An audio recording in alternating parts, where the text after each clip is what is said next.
बताइए सुमित्रा नंदन पंत। कल हमने सुमित्रा नंदन पंत के बारे में कुछ चीजें बहुत अच्छी बताई थी, तो कोई बताएगा कि मैंने क्या बताया था?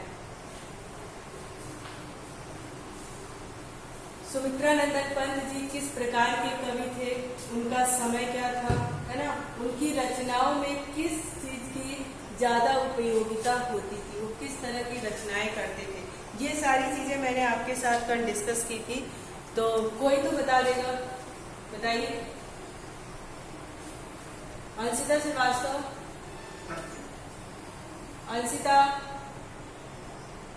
ओके, पलक तिवारी, पलक, हाँ अंशिता बताइए कि सुमित्रा नंदन पंत जी किस तरह के कवि थे और इनकी रचनाओं में क्या चीज, किस बारे में वर्णन किया जाता था, ये अपनी रचनाएं किस तरह से चरितार्थ करते थे, कैसे बताते थे?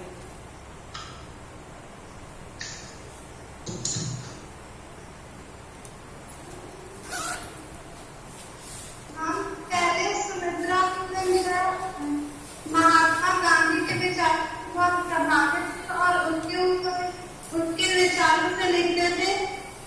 उसके बाद फिर वो अरविंद जी की कविता से मतलब प्रभाव पड़ा था, तो उसके ऊपर लिखते थे।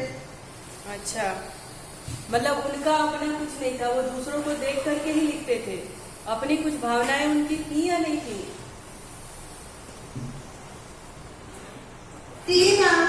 यही तो पूछ रहे हैं आप। पहले क्या लिखते थे? रहस्यवादी कविताएं और प्रकृति पे। और उनको कौन सा कवि कहा गया है? कवि कौन सा कहा गया है उनको? कोई और बताए कौन से कवि कहे गए हैं उनको? उनको कल हमने बताया था ना कि उनको कौन से कवि के नाम से उपमा दी गई थी, क्या थे वो, बताइए। कल हमने कुछ छायावाद का वर्णन किया था यहाँ पे।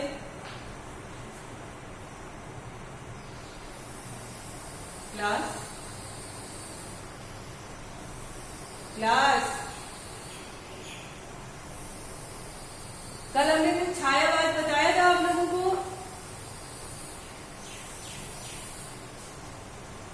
Yes ma'am. तो आपको जब हमने बताया था कि सुमित्रा नंदन पंत जी एक छायावादी कवि थे, क्यों? क्योंकि वो एक प्रकृति के प्रेमी थे और जब उनकी रचनाएं हम पढ़ते हैं तो प्रकृति का चित्रण पूरा हमारे आंखों के सामने होने लगता है। ठीक है, तो बच्चों जब इस तरह का कोई पूछे कि सुमित्रा नंदन पंत या किसी भी कवि के बारे में आप बताइए, तो सबसे पहले तो आप उनका नाम बताएंगे, उनका जन्म तारीख बताएंगे, वो किस गांव से थे ये बताएंगे, उनकी रचनाओं में किस तरह की अधिकता होती थी, वो किस पे आधारित होकर के अपनी रचनाएं करते थे ये बताएंगे, फिर उनकी महत्वपूर्ण रचनाओं के नाम बताएंगे। समझ में आ रहा है? हाँ, बीच से उड़ा उड़ा के चीजें नहीं बताएंगे। एक हर चीज का एक सिस्टम होता है, एक फॉर्मेट होता है, उसी फॉर्मेट पे हमें आंसर देना होता है। अगर उस फॉर्मेट से हम इधर उधर हो गए तो एग्जामिनर देखते ही समझ जाता है कि बच्चा के पास नॉलेज की कमी है और इससे बस यहाँ वहाँ से चीजें किसी तरह से लिख दिया है, तो हमें उस तरह से नहीं करना है। समझ आ रहा है? अच्छा चलिए, कल हमने इसमें से कुछ अर्थ आपको बताए थे तो आपको याद होंगे। बताइए कि पावस ऋतु थी पर्वत प्रदेश, पल पल परिवर्तित प्रकृति देश, इसका क्या अर्थ है?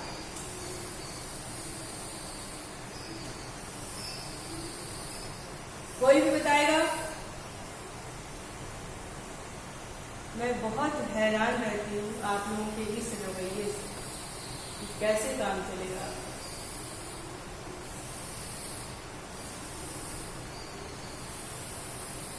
मैम यस,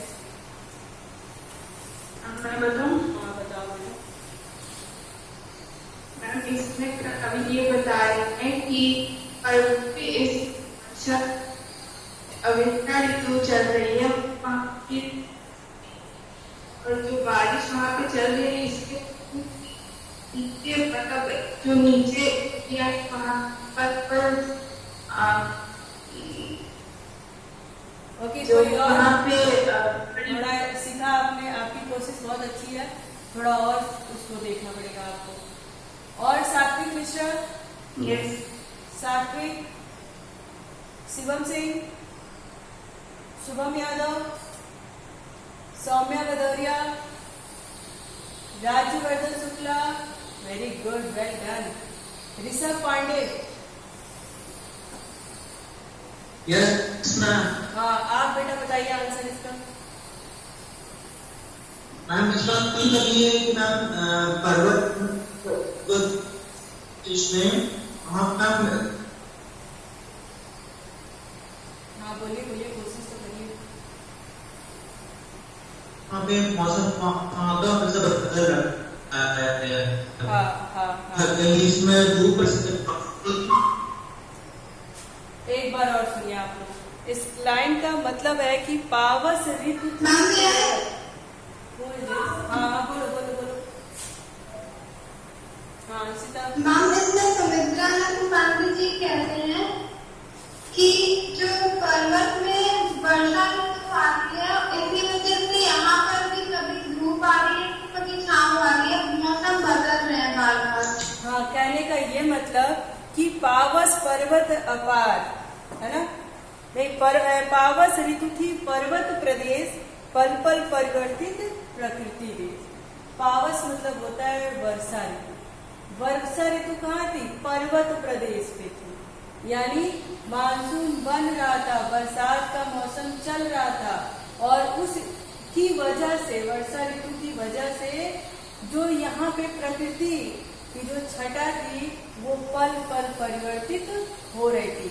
आपने देखा भी होगा कि जब गर्मी पड़ती है तो पेड़ पौधे सूखने लगते हैं, लेकिन बरसात का मौसम होता है तो चारों तरफ हरियाली छा जाती है, जो घास एकदम सूख के मर गए होते हैं वो भी हरे भरे हो जाते हैं, सारे पेड़ पौधे फूल हरे भरे पत्तीदार हो जाते हैं। तो उसी को कह रहे कि ये प्रकृति पावस प्रदेश, वर्षा ऋतु है वो पर्वत पर है, ऊपर की तरफ है ना, उस प्रदेश में है, लेकिन उसकी वजह से जो प्रकृति है, यानी ये जो प्राकृतिक चीजें हैं, जो प्रकृति की सुंदरता है, उसमें पल पल यानी हर क्षण हर समय परिवर्तन होता रहता है। समझ में आया? समझ में आया? ओके, चलिए तो समझ में आया तो जरा यही लाइन आप दोहरा के बताइए।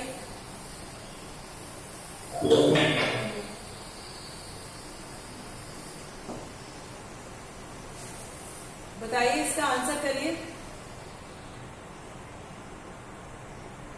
और कल आपका एक छोटा सा टेस्ट होगा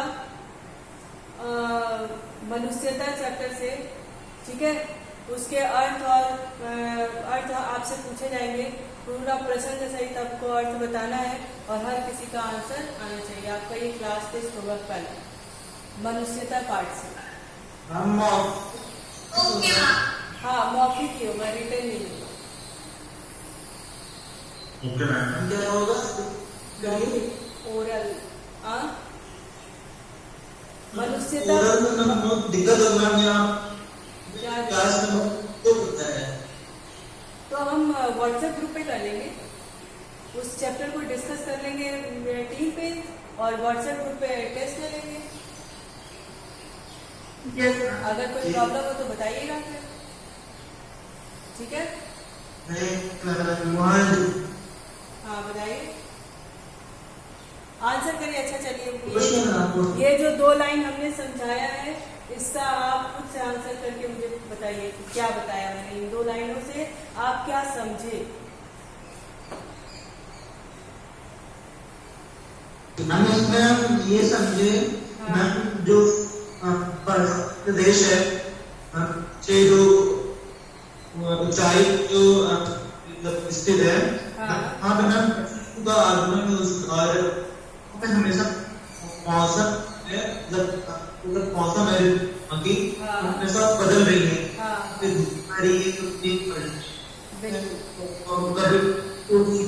कभी गर्म ऐसा हो रहा है, हमेशा प्रकृति। बिल्कुल बिल्कुल। चलिए, और कोई? मंजरी, मंजरी, मुस्कान पाल, आयुष सिंह, आशुतोष उपाध्याय, आरव सिंह, वेरी गुड, आनंद कुमार, आकाश, बहुत ऊंचाइयों पे जाओगे बच्चों आप लोग।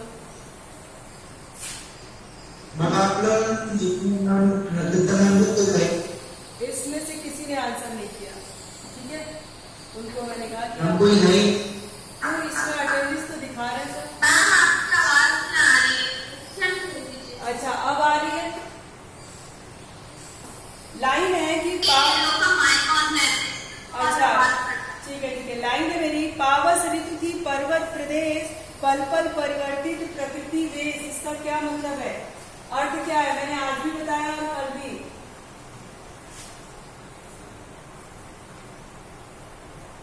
बताएं। पलक तिवारी, पलक, क्या मेरी आवाज आपको Yes, ma'am. हाँ आंसर करो।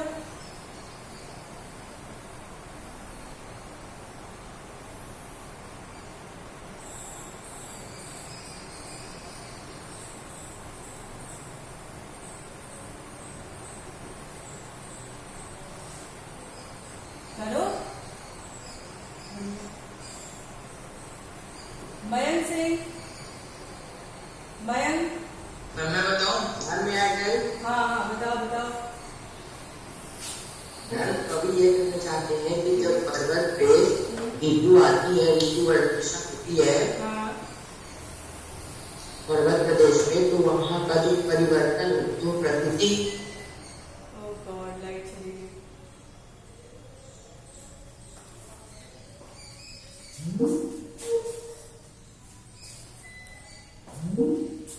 यस आपकी मेरी आवाज आ रही है आपको?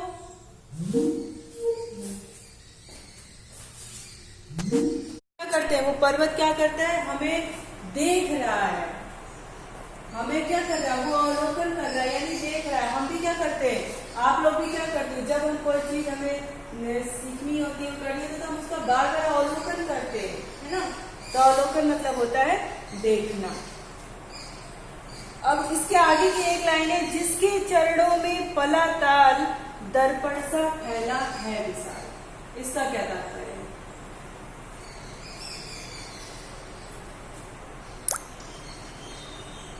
जिसके चरणों में पला ताल दर्पण सा फैला है विशाल। ताल मतलब क्या होता है, ताल, नाम किसका? ताल, ताल, तालाब, तालाब, ठीक है ना। तो ताल मतलब क्या होता है, तालाब। तो तालाब भी होता है क्या? अब आप कहोगे कि मैम तालाब खाली इतनी छोटी चीज उसमें फैली हुई है ना, तो तालाब ये है कि कुछ और है?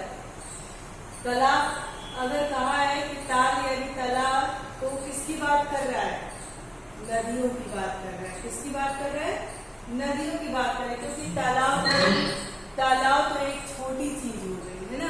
तो वो किसकी बात कर रहे हैं, नदियों की बात कर रहे हैं। तो वो कह रहे हैं कि जिसके चरणों में पला ताल दर्पण सा फैला है विशाल, है ना। तो तालाब एक सीमित दूरी होती है, उसका दायरा सीमित होता है, पर नदियों का दायरा सीमित नहीं होता है। कि होता है, बताइए। नदियों का दायरा क्या होता है, सीमित नहीं होता है। तो उसी तरह से उन्होंने जो तालाब की ताल की बात की है, वो नदी की ही बात की है, वो नदी की ही बात उन्होंने की है, ठीक है। ताल का अर्थ उन्होंने मतलब किससे जोड़ा है, नदी से जोड़ा है। और वो कहते हैं कि जिसके चरणों में पला ताल दर्पण सा फैला है विशाल, यानी सागर के पैरों में, ऊपर सागर होता है, सागर होता है क्या, ऊपर क्या होता है, सागर होता है या एवरेस्ट होता है, हिमालय होता है, हिमालय होता है। आपने मैपिंग पढ़ी होगी, है ना। तो आपने जब मैपिंग पढ़ी होगी तो उत्तर, दक्षिण और पूरब, पश्चिम, नॉर्थ, साउथ, वेस्ट और ईस्ट पढ़ी होगी। east, west और south। हाँ, तो यहाँ पे हिमालय होता है और यहाँ पे सारा सागर होता है। जब मैप आप बनाते हो, है ना, अब मुझे मैपिंग नहीं करने आ रही है लेकिन फिर भी, तो ऊपर हिमालय तो कह रही है कि हिमालय यानी ऊपर हिमालय है, पहाड़ है, और उसके पैरों में नीचे सबसे क्या है, नदियां जो फैली हुई हैं, पल रही हैं, वो एक शीशे के भांति बड़ा ही विशाल रूप लेकर के, और उसी में पहाड़ क्या है, अपने आप को अवलोक रहा है, अपने आप को देख रहा है।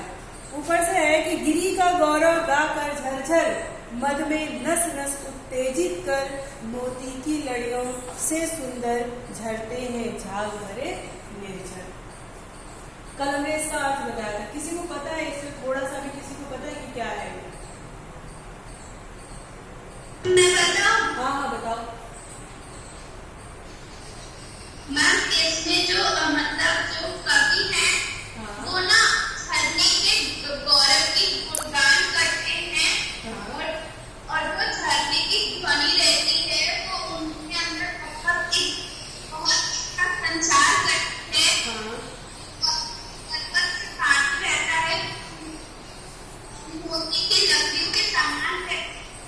यस, तो यहाँ पे आपने एक चीज थोड़ी सी कंफ्यूजन वाली बताई कि कभी झरनों की व्याख्या नहीं कर रहा है, कभी ये कहना चाह रहा है कि जो झरना है वो पर्वतों की गाथाएं गा गा कर, उनके गौरव को गा गा कर क्या कर रही है, बह रही है, और उनको जो उनकी धार है वो मोती की लड़ियों की तरह सुंदर दिखाई दे रहा है। यानी कभी ही हमसे कहना चाह रहे हैं कि जो झरना है, जो झर रही है, जो ऊपर से पहाड़ों से नीचे बह के आ रही है, वो उस पहाड़ के गौरव की, यानी उसकी महानता की, उसकी गाथाएं गाते हुए, उनकी जो ध्वनियां निकल रही हैं वो उनकी गाथाओं को वो गाते हुए निकल रही है।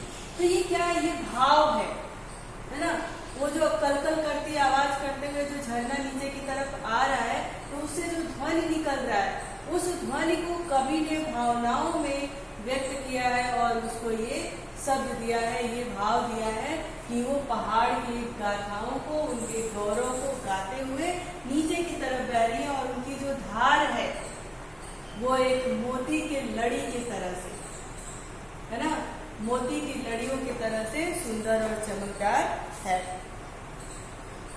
ओके, गिरिवर के उर से उठ उठ कर उच्च आकांक्षाओं से तरवर है, झांक रहे नीरव नव पर अनिमेष अटल कुछ चिंता। ठीक है, गिरिवर किसको कहा गया है? गिरिवर किसे कहा जाता है? पहाड़ किसे कहा जाता है? गिरिवर यानी पहाड़। उर मतलब होता है हृदय, उनका मन। तो कह रहे हैं कि गिरिवर के उर से उठ उठ कर, यानी पहाड़ के हृदय से उठ उठ कर किसकी उच्च आकांक्षाएं थी? तरुवर की, पेड़ों की, जो वृक्ष थे उसकी आकांक्षाएं, उसकी उम्मीदें जो थी वो गिरिवर के पहाड़ के हृदय से उठ उठ कर, भाई भावनाओं से तो उठेगी कि उसके अंदर जाकर उठेगी नहीं ना, तो भावनाओं से, वो भावनाओं की बात कर रहे हैं कि उनके हृदय में समा करके उठ उठ कर क्या करती हैं? है झांक रहे नीरव नवकर अनिमेष अटल कुछ चेता। नीरव नव क्या होता है? शांत आकाश। अब आप कहोगे कि उसको कैसे झांकते हैं? तो जो तरुवर है, जो वृक्ष है, वो पहाड़ के, हिम के, गिरिवर के हृदय में समाहित होकर के उसमें से ऊपर, यानी जो पहाड़ पे पेड़ पौधे उग आते हैं, उनकी बात किया है कि वो आकाश को, शांत आकाश जो है उसको क्या कर रहे हैं? वो हमेशा निहार रहे हैं, उसको देख रहे हैं, अपनी आकांक्षाओं को, अपने मन में कुछ आकांक्षाएं, कुछ उम्मीद लिए हुए उसको क्या कर रहे हैं? उठे और ऊंचा उठने की कामना कर रहे हैं उसके हृदय रूप से। यानी पहाड़ के ऊपर जो पेड़ पौधे उगते हैं वो हिमगिरी के जो पर्वत है उसके हृदय से निकल करके उसमें और जो शांत आकाश है उसमें और ऊंचा उठने की कोशिश कर रहे हैं और ऊंचा उठने की इच्छा कर रहे हैं, है झांक रहे नीरव नभ पर अनिमेष अटल कुछ चिंता पर। नीरव नभ क्या होता है? शांत आकाश। अनिमेष मतलब क्या होता है? अनिमेष एक साथ एक तक हाँ, निवेश मतलब होता है देखना और मतलब होता है कि उसको एक टक देखना, बिल्कुल विचलित ना होना, एक अपना जो उद्देश्य बनाया है, लक्ष्य बनाया है, उससे बिल्कुल विचलित ना होकर के उस आकाश को, जो वृक्ष है उसके हृदय से, हिमगिर के हृदय से ऊंचा उठ करके उसको एक टक निहार रहे हैं। किस लिए निहार रहे हैं? उसको ऊंचा होकर के उस आकाश को छू लेने की इच्छा रखते हुए और उसको आकाश को एक टक वो निहारते हैं, ताकि वो भी एक मन में उम्मीद लिए कि मैं इतना ऊंचा उठूं कि आकाश को छू लूं। इस इच्छा से अपनी ऊंची आकांक्षाओं, अपनी ऊंची चेष्टा को लेकर के उस शांत आकाश को एक टक अनिमेष होकर के देखते रहते हैं। उड़ गया अचानक लो भूधर, फड़का अपार पारद के पर। उड़ गया अचानक लो। भूधर मतलब क्या होता है? भूधर इसीलिए कहते हैं कि पर्यायवाची शब्द, हाँ, पहाड़ को ही भूधर भी कहा गया है। क्यों? क्योंकि वो भू पर स्थापित है, पृथ्वी पर है, इसलिए वो भूधर है। और भूधर मतलब भी पहाड़ है। तो कह रहे लो उड़ गया अचानक लो भूधर, फड़का अपार पारद के पर। पारद किसको कहा गया है? इसमें पारद किसे कहा गया है?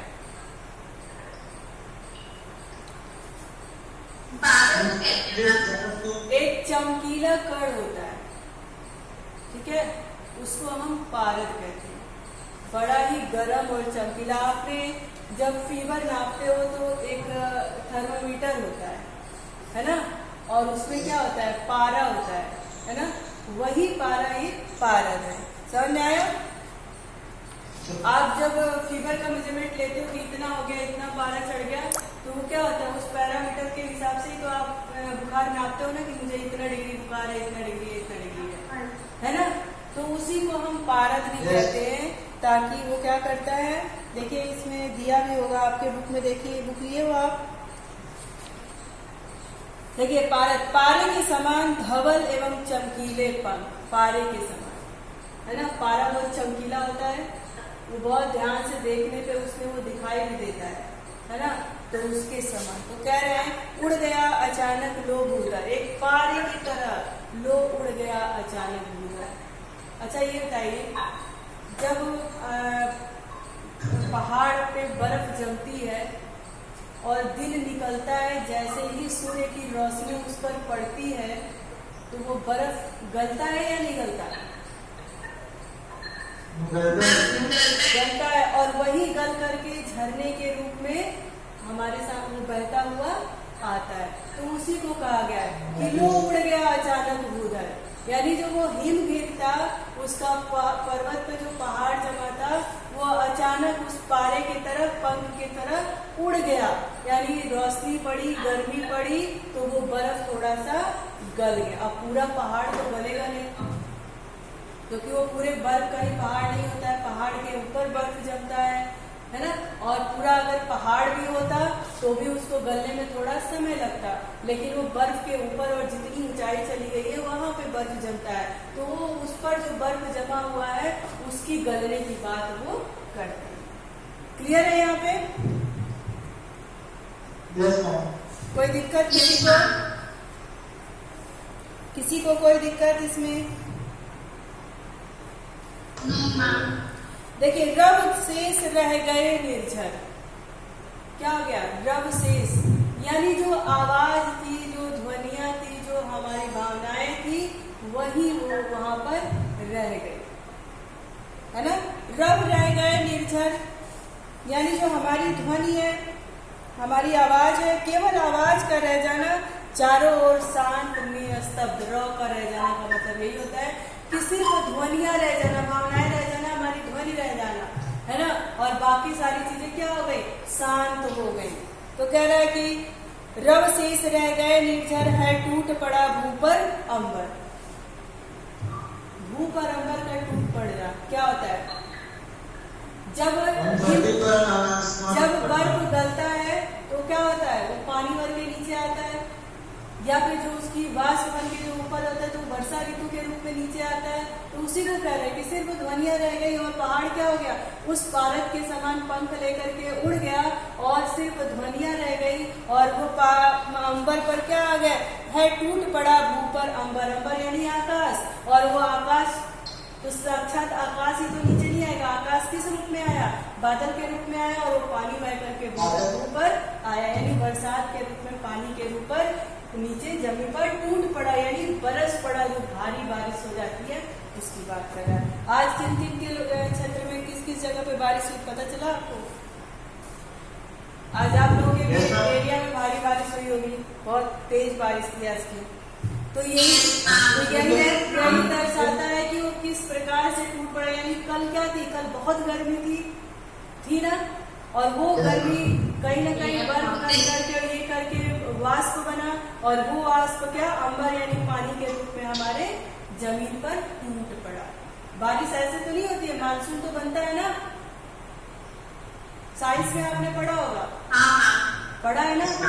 तो जो ये कविताएं होती है वो सब चीज को आधारित लेकर के चलती है, वो कहीं ना कहीं उनकी नहीं हर कविताओं में हर चीज का जिक्र रहता है ना, तो उसको ध्यान रखिएगा। तो ये साइंस की बात है, साइंस में भी आपने पढ़ा होगा कि किस तरह से बादल बनता है और वो बादल जमीन पर टूट पड़ता है, वर्षा के रूप में आता है। तो वही वो कह रहे हैं कि एकदम पारद की तरह वो बादल क्या हुआ, हिमगिरी क्या हो गया, उड़ गया, और अंबर टूट पड़ा, सिर्फ ध्वनिया रह गई और वो शांत पहाड़ रह गया और अंबर टूट पड़ा, बारिश नीचे की तरफ आ गई, प्रकृति में ऐसा बदलाव हुआ। धस गए धरा में सभय साल। सभय साल मतलब क्या होता है, धरा मतलब क्या होता है,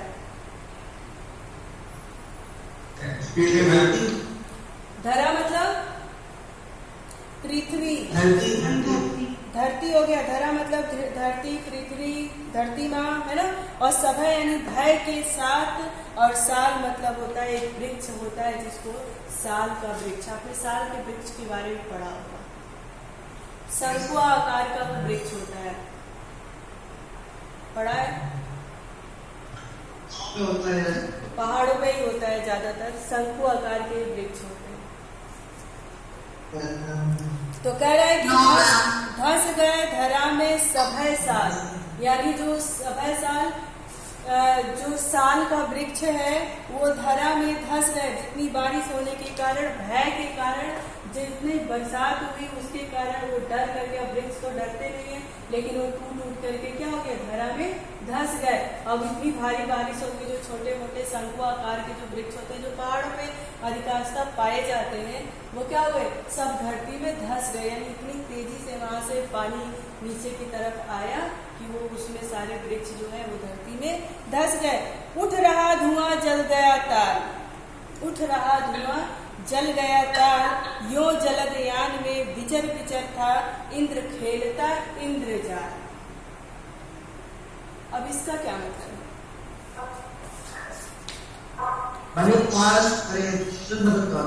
वही तो मैं पूछ रही, इसका क्या मतलब है।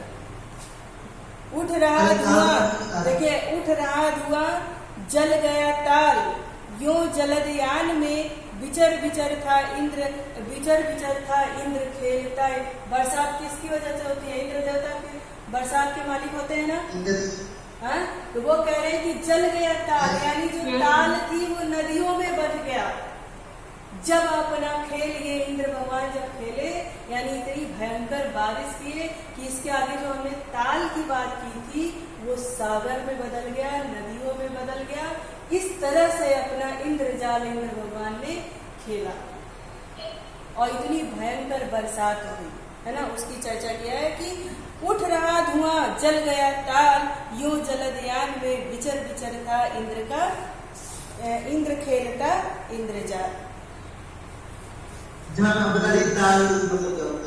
ताल, ताल तालाब को बोलते हैं, जहाँ पे जो छोटे से जगहों में पानी जहाँ पे इकट्ठा करके रखते हैं उसको हम ताल बोलते हैं, तालाब बोलते हैं। जो गांव में अक्सर आपको देखने को मिलता है। उसको चारों तरफ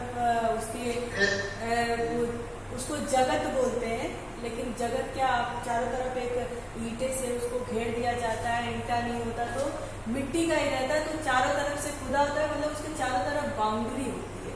हिंदी में उसको जगत बोलते हैं, ठीक है। संसार वाला जगत नहीं, जो बाउंड्री है उसको हिंदी में जगत बोलते हैं। कुएं में, तालाब के आसपास ये सारी चीजें बनती है ना। और तालाब जो होता है वो कम पानी ही उसमें रह पाता है, ज्यादा पानी के लिए तालाब नहीं होता है। और उस तालाब में हम आसानी से तैर सकते हैं, मतलब उसमें कोई ऐसी डर की चीजें नहीं होती है। जो तालाब आजकल आपका स्विमिंग पूल में बदल गया है, उसी को ज्यादा मॉडिफाई करके उसी के आधार पे स्विमिंग पूल बनाया गया है, जहाँ पर लोग तैराकी सीखने जाते हैं। और गांव में पहले यही तालाब होते थे, इसको ताल तलैया भी बोलते हैं, ठीक है। ताल तलैया भी बोलते हैं। गांव में ये छोटे छोटे जहाँ पे पानी इकट्ठा रहता है उसको तालाब बोलते हैं। और वही तालाब अब स्विमिंग पूल का रूप ले लिया। अब समझ में है कि ताल क्या है। तो जब भयंकर बारिश होगी, इंद्र भगवान अपने इस बरसात का खेल इस तरह तालाब सूख गए। हाँ, तो सूख गए, तो तालाब सूख जाने का मतलब कि तालाब नदी में बढ़ गया। तो अब तालाब की चर्चा कहाँ हो रही है? तालाब सूख जाने का यहाँ पे तात्पर्य ये नहीं है कि तालाब का पानी सूख गया और नदियों में चला गया। जब इंद्र भगवान अपना जाल खेलते हैं, यानी इंद्र भगवान जब बारिश कर रहे थे, तो वो तालाब बड़े बड़े नदियों में तब्दील हो गया, वो तालाब तो खो गया। जब फिर पानी कम होगा तब वो तालाब दिखाई देगा, है ना। तो उसी को कहा, यानी बादल जो धुएं के रूप में इतना बरसात हुआ, इतनी पानी हुए, तो वो तालाब जल गए, तालाब खत्म हो गए, तालाब में दिख ही नहीं रहा है। क्या दिख रहा है? चारों तरफ पानी दिख रहा है, पूरा नदी ही नदी जैसा हमको दिख रहा है। अब आप सपोज करो कि आपके घर पे एक गिलास है और वो गिलास ऑलरेडी भरा हुआ है। अब आप उस पर से पानी डाले जा रहे हो, तो उस